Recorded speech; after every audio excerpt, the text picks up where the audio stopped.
안녕하세요. 이번은 신라입니다. 신라도 왕으로 한번 끝까지 살펴보도록 할 텐데요. 신라 같은 경우에는 좀 왕이 많아요. 왜냐하면 통일신라까지 있기 때문이죠. 요쯤부터 이제 통일신라인데, 그래서 왕이 좀 많아요. 그러면 같이 살펴보도록 하겠습니다. 먼저 시조, 혁거세가 있습니다. 그 박혁거세인데요. 혁거세도 탄생 신화가 있습니다. 그 소벌공이라는 사람이 하루는 이렇게 갔다가 저기서 말이 무릎을 꿇고 이렇게 꿇어 앉아가지고 울고 있는 걸 발견을 한 거예요. 그래서 이거 뭔가 이상한데? 왜 말은 보통 이렇게 무릎을 꿇고 있지 않거든요. 그래서 가보니까 말은 사라지고 알만 하나 이렇게 크게 알이 하나 남겨져 있더랍니다. 그래서 이거 좀 신비한 알이다, 신성한 알이다라고 판단을 해서 알에게 애지중지했더니 그 안에서 한 아이가 태어났고 그게 바로 혁거세였대요. 이 혁거세는 알에서 태어난 만큼 굉장히 비범한 아이였고 쑥쑥 컸다고 해요. 그래서 이 혁거세를 왕으로 추대해서 이 신라의 일대 왕이 되었습니다. 당시에 이제 왕이라는 칭호는 쓰지 않고 혁거세 같은 경우에는 거서관이라는 칭호를 썼어요. 신라 왕후 변천을 보면요. 거서관, 차차웅, 이사금, 마립간, 그리고 왕이거든요. 이 거서관 같은 경우에는 어떤 부족의 짱이라는 뜻이라고 보시면 되고, 차차웅은 그 무당이 그런 뜻이 있대요. 그래서 뭐 재정 일치를 보여준다라고도 하는데 사실 요즘의 연구 결과에 의하면 재정 일치는 아니고 그 당시에 이제 제사장이라고 왕이 분리가 돼 있었다고 해요. 그런 걸 썼고, 그리고 이사금은 연장자라는 뜻을 가지고 있대요. 이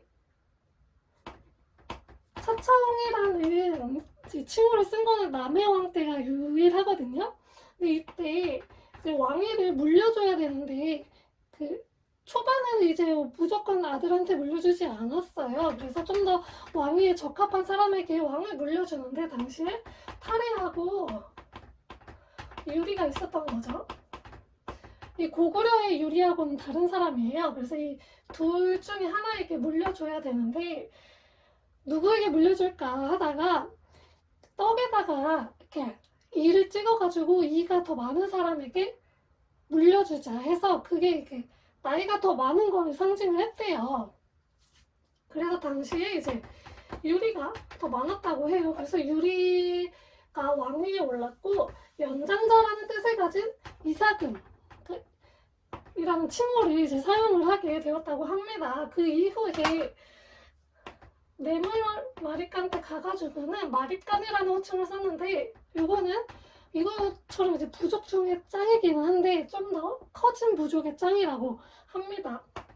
그 이후에 이제 지증왕 때 왕이라는 칭호를 썼고 이거는 이제 중국식 칭호예요. 그래서 조금 더 중앙집권화되고 좀 더 이제 국가의 그런 모습을 보여주는 게 바로 왕이라는 호칭을 사용한 모습입니다. 그렇게 해서 이제 신라의 왕후 변천이 있고요.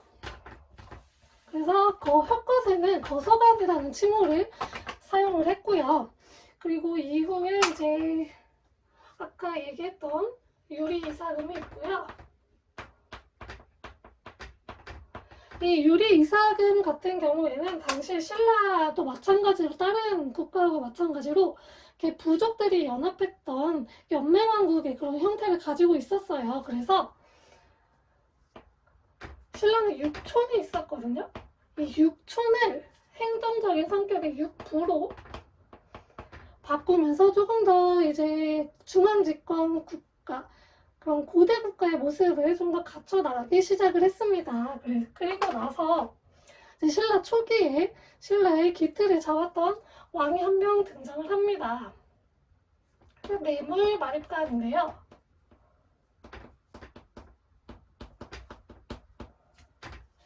이 내말마리칸 때 어떤 일을 했냐, 이 이전까지는 왕을 박씨, 석씨, 김씨가 돌아가면서 했어요. 그래가지고 왕권이 조금 이렇게 한 곳에 집중되지가 않다 보니까 왕권이 조금 약했거든요.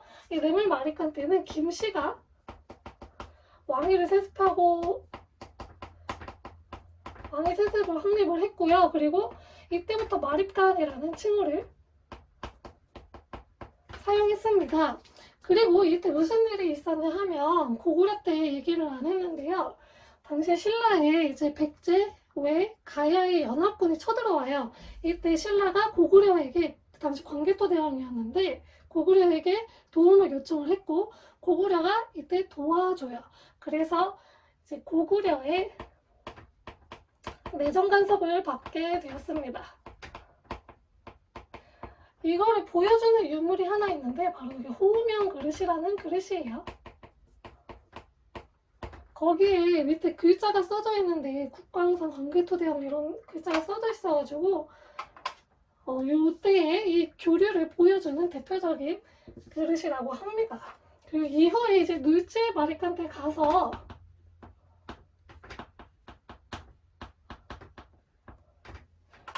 이제 이때서야 이제 왕위의 부자 상속이 이루어졌고요.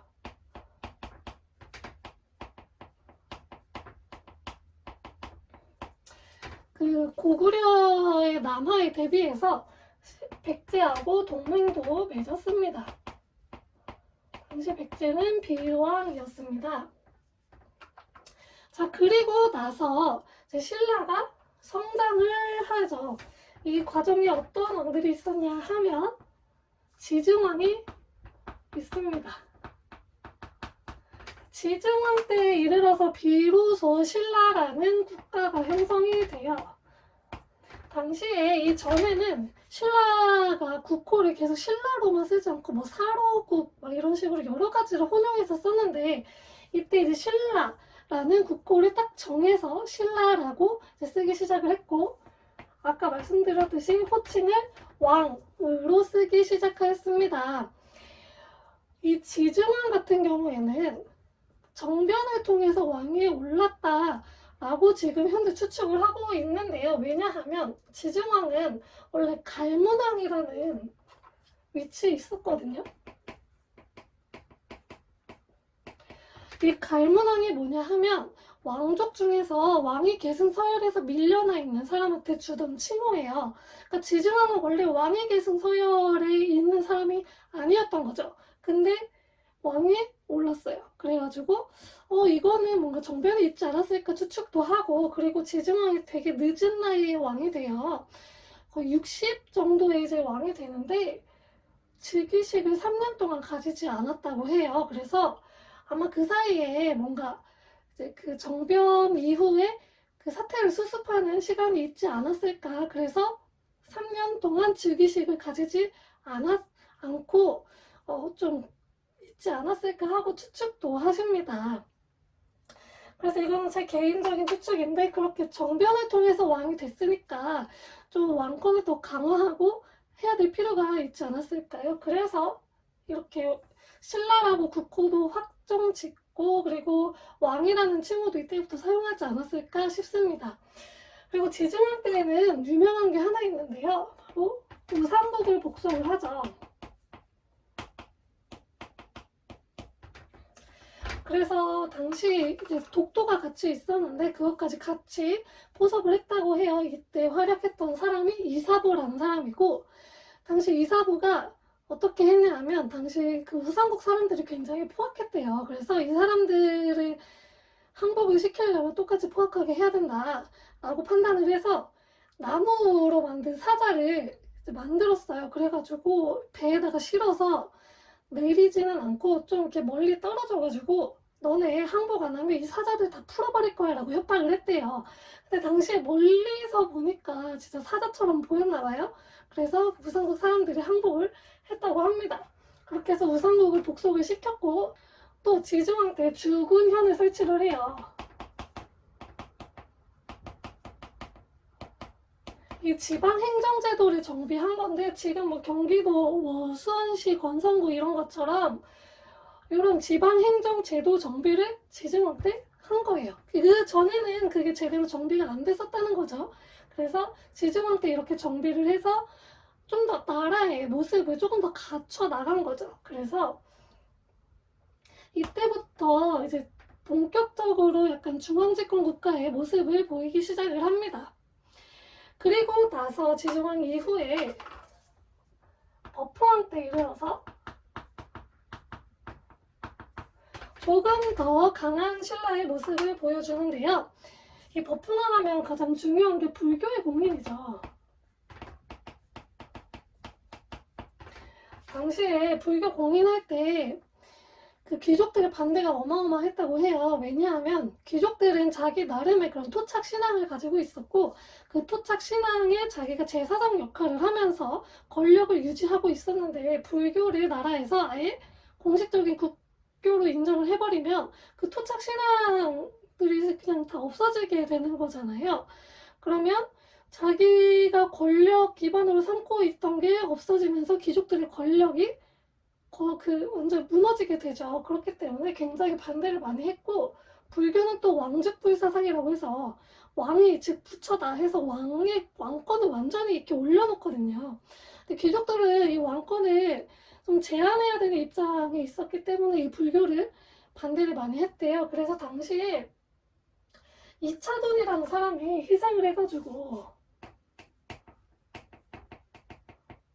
자기가 이제 기록에 의하면 자기가 죽을 때 이제 흰색 피가 나오면 이거를 인정을 해달라고 얘기를 한 거죠. 그래서 본인이 이제 순교를 해서 그 당시 2차돈 목을 벨 때 뭐 흰 피도 나오고 꽃이 막 이렇게 만발하고 막 이랬대요.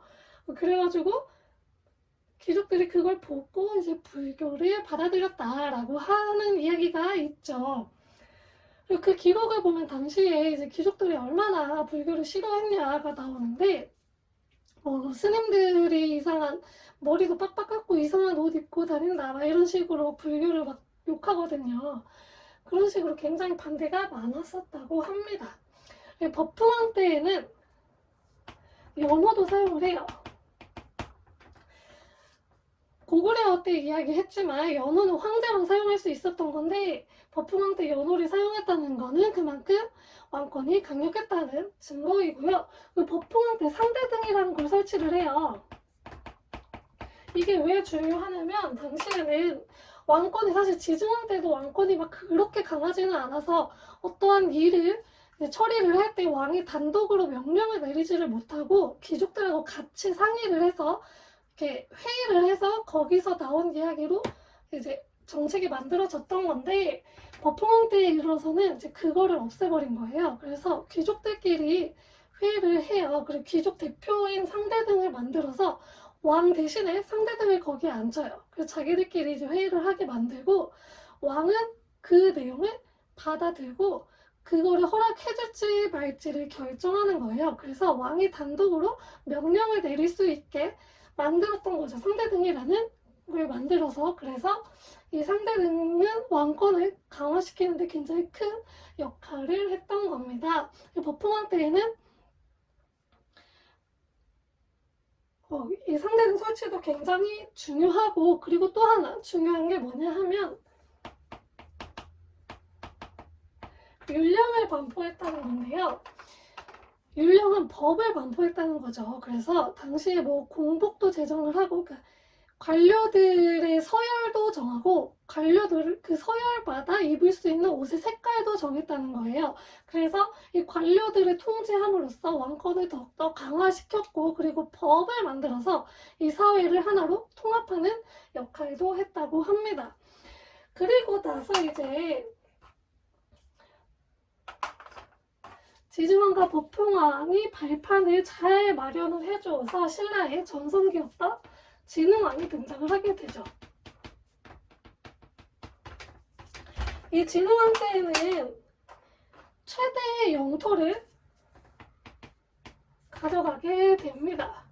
당시에 관산성 전투 이후에 한강 유역도 차지를 하고요.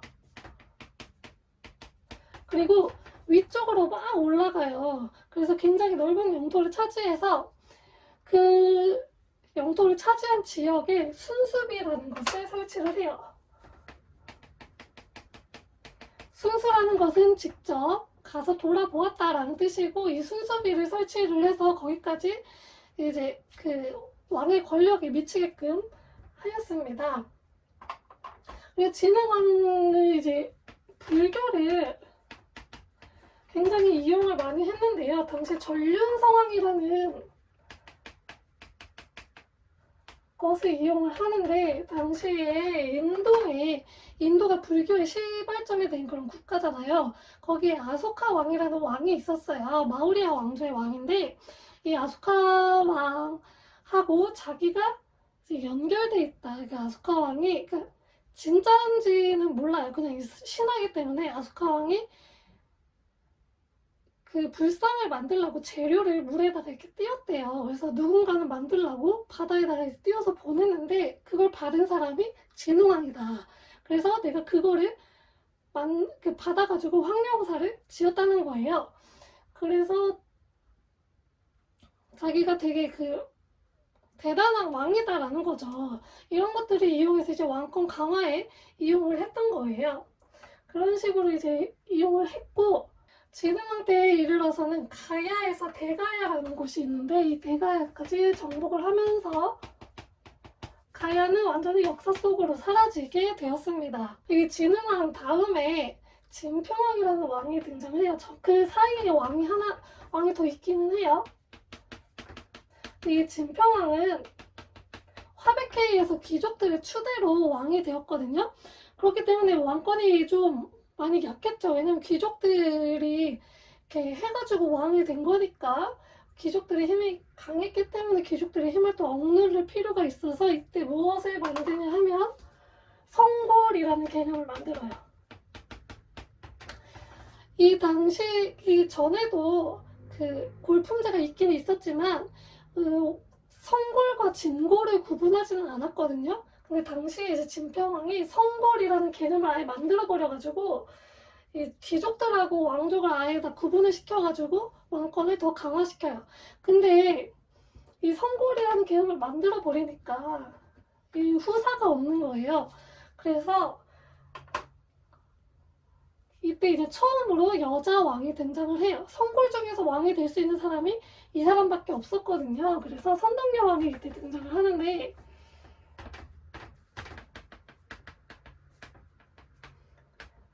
이 선덕여 왕 같은 경우에는 여자 왕이잖아요. 그래서 반대도 많았고 반대 세력이 좀 많았어요. 그래서 그 당시에 이제 중국의 당나라였는데, 당나라에서도 이 선덕여 왕을 굉장히 무시했다고 해요.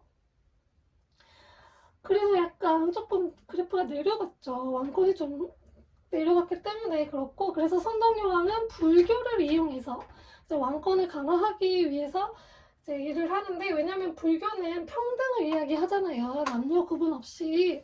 그래서 이 불교를 이용을 했다고 합니다. 황룡사의 구층 목탑도 짓고, 그리고 뭐 지기삼사라고 해서 이 선덕여 왕이 미리 무언가를 예언을 한 3가지가 있어요. 그래서 그거를 통해서 이 선덕여 왕이 대단한 왕이다 라는 것을 이제 보여주려고 했는데, 당시에 이제 백제 의자왕이 신라를 공격을 하면서 대야성을 뺏겨요. 그리고 당황성도 공격을 당하면서 조금 위기 상황을 맞이를 하게 돼요. 그래서 이때 고구려하고 연합을 맺기 위해서 김춘추를 보내는데, 고구려에서 당시 연개소문이었거든요. 허락을 안 해줘요. 그래서 김춘추가 감금까지 당하는 일이 벌어지고, 이 선덕여왕이 여자라는 이유로 반대 세력이 많았다고 했잖아요. 그 중에 하나가 비담이라는 사람이 있어요. 이 비담과 염종에 의해서 반란이 일어나게 됩니다. 그리고 이후에 이제 선덕여왕의 동생이었던 성골에서만 왕이 될 수 있었다고 했잖아요. 그래서 선덕여왕의 동생이었던 진덕여왕이 왕위에 오르게 되고, 이때 이제 고구려에 감금됐던 김춘추가 탈출을 하면서 당나라하고 이제 동맹을 맺게 되었습니다. 나당 동맹이 이때 이제 맺어지게 되고요. 진덕여왕은 그 왕권이 약간 좀 낮아졌잖아요. 여자라는 이유로. 그래서 왕권을 강화시키기 위해서 진골 귀족들한테 아홀이라는 걸 소지하게 해서 좀 이렇게 왕하고 구별을 시키고 신년하정이라고 해서 왕한테 신하들이 가서 인사드리는 게 있어요. 이것도 하게 하였습니다. 그리고 집사부를 설치를 해서 왕의 비서 역할을 또 하게 하였습니다. 그리고 나서 진덕여왕 사후에 이제 후사가 없다 보니까 왕위를 두고서 김춘추와 알천파가 나뉘게 되는데요. 당시 김춘추가 나장동맹에도 이제 성과가 있고 이 선덕여왕, 진덕여왕을 거치면서 이쪽에 그 왕들이 왕권 강화하는데 굉장히 큰 힘을 실어줬거든요. 그래서 이 김춘추가 굉장히 큰 지지를 받고 있었고 알천 같은 경우에는 진골 귀족 중에서 짱이었어요. 그래가지고 이 둘 중에 누가 왕이 되는 게 좋겠느냐 하고 있었는데 알천은 알고 있었던 거예요. 당시 김춘추의 힘이 어마어마하다는 걸. 그래서 알천이 김춘추에게 양보를 해줘서 김춘추가 왕이 되었고 김춘추는 무열왕으로 왕이 올라서 최초의 진골귀족 출신의 왕이 되었습니다. 이 김춘추 때는 삼국 통일을 이루지 못하고 김춘추의 아들이었던 문무왕 때 이르러서 삼국이 통일을 하였습니다. 드디어 이때 이제 삼국 통일이 이루어졌고요. 문무왕 아들이었던 신문왕은 삼국이 통일이 됐으니까 그 통일 이후에 정비를 해야 되잖아요. 그래서 구주 오소경이라는 것을 만들어서 이것도 이제 지방행정제도예요. 고구려 땅이랑 백제 땅을 가지고 왔잖아요. 그럼 거기에다가도 신라의 지방행정제도를 정립을 시켜야겠죠. 그래서 거기에다가 그 9개의 주를 만들어요. 고구려에 고구려에 있던 지역에 3개, 백제에 있던 지역에 3개 이런 식으로 주를 이제 만들어서 거기를 통치를 했고 오소경은 뭐냐 하면 당시 신라가 수도가 어디였냐면 여기였어요. 여기 경주, 경상북도 경주였어요. 그러다 보니까 이 삼국을 통일을 했는데 너무 한쪽으로 수도가 치우쳐 있잖아요. 이걸 보완하기 위해서 소경을 이렇게 만든 거예요. 그래서 이 지방을 효율적으로 통치하기 위해서 소경을 거기다가 만들고 이제 중앙에 있는 것까지 해서 5개인 거죠. 그래서 오소경을 만들었다고 합니다. 그리고 구서당 십정이라는 군대도 만들었는데요. 이 구서당 십정에는 백제의 유민들, 고구려의 유민들도 다 받아들여가지고 이렇게 군대를 형성을 했다고 합니다. 그리고 신문왕 때에는 왕권을 강화시켜야 돼요. 왜냐하면 통일을 하고 나서 백제 유민, 고구려 유민 있잖아요. 얘네를 포섭을 해야 되거든요. 그러려면 좀 강력한 왕권이 필요해요. 왕권 강화를 위해서 귀족들의 힘도 좀 약화시키고 했어야겠죠. 그래서 원래 신라에서는 노급이라는 게 있어요. 그래서 귀족들한테 이제 관직에 있는 대가로 주던 건데 거기에 이제 노비도 포함이 되어 있는데 이 노급을 폐지를 하고 관료전만 지급을 해요. 그래서 노비는 지급을 하지 않고 그 관료전만 지급을 하는 거죠. 땅만 주는 거예요.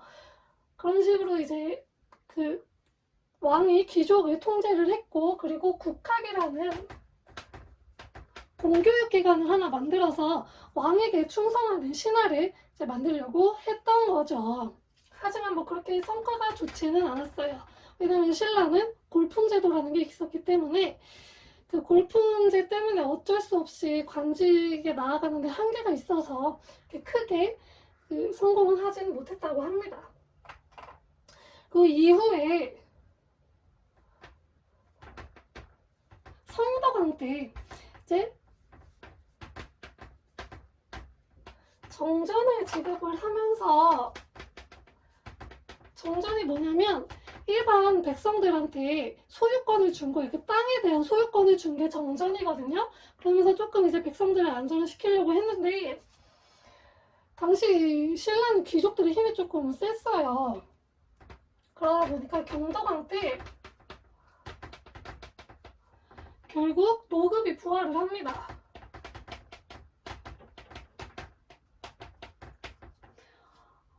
귀족의 힘이 셌기 때문에 어쩔 수 없이 이제 노급이 부활을 했고, 하지만 경덕왕은 좀 왕권을 좀 강화시킬 필요가 있었잖아요. 그래서 자기 아버지 어떤 성덕왕의 그런 걸 기리기 위해서 이때 성덕대왕 신종이 만들어졌다고 해요.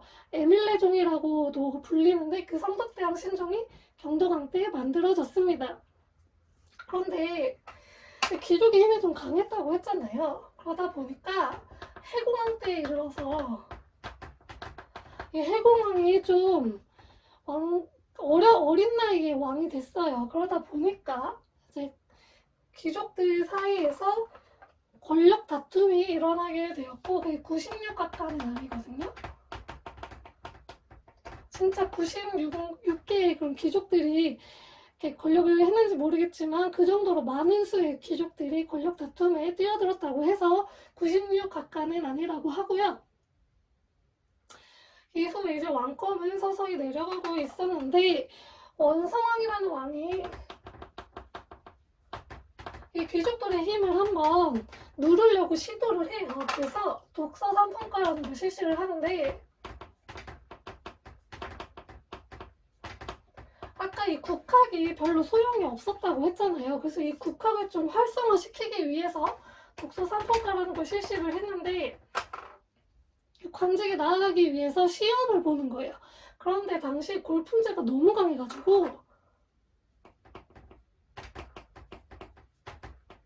이 독서 상품과도 제대로 실시가 되지 않았다고 합니다. 그래서 계속해서 귀족들의 힘은 강해지고, 당시 이제 헌덕왕 때에 이르러서는 김원창이 난을 한번 일으켜요. 당시 해공왕 이후에 들어서면서 신라의 하대가 시작이 되는데, 이때는 이제 귀족들이 부자 상속이 왕이 이루어지지 않고 귀족들이, 권력 있는 귀족들이 왕위를 막 차지하고 이런 일들이 벌어지게 돼요. 그러면서 이 김원창이 자기 아빠가 왕이 되지 못한 거에 대한 그런 불만을 품고서, 자기 가문이 이제 소외가 된 거잖아요. 그거에 대한 불만을 품고 반란을 일으키게 되는 등 어마어마한 혼란기에 빠져들게 됩니다. 이후에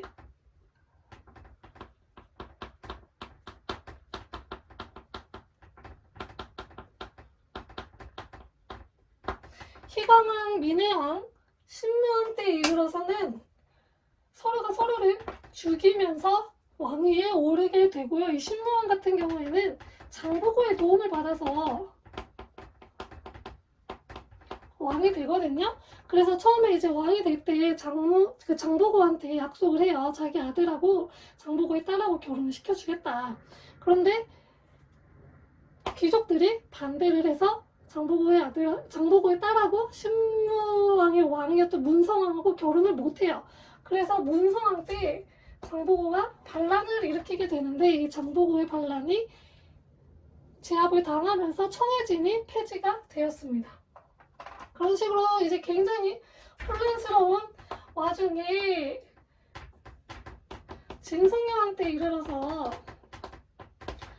혼란이 가중이 됩니다. 왜냐하면 이 중앙에서 이렇게 혼란스러운 상황에 있다 보니까, 계속 막 이런 혼란스러운 상황에 있다 보니까 백성들의 삶에 신경을 못 써준 거예요. 당시에 막 자연재해도 일어나고, 백성들의 삶에 신경을 못 써주고 자기네들끼리 권력 다툼만 하고 있다 보니까 백성들의 삶은 안 그래도 힘든데, 그러다 보니 세금도 잘 안 걷히는데, 세금을 걷긴 해야 되잖아요. 세금을 더 걷기 시작한 거예요, 진성여왕.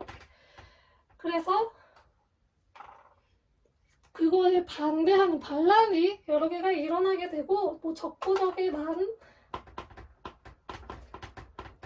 여러 가지 일어나는데 그 중에 하나가 이제 호족이 등장을 하게 되면서 호족이 그 중앙에서 지방에 지금 통제가 안 되고 있는 상황이잖아요. 그 지방에서 권력을 키운 사람이 등장을 해요. 그게 바로 호족이고 이 호족들이 점차 이때부터 이제 권력을 키워나가기 시작을 하고 있었고 이 사람들 중에 일부가 이제 후삼국 시대를 열게 되는 거죠. 이후에 이제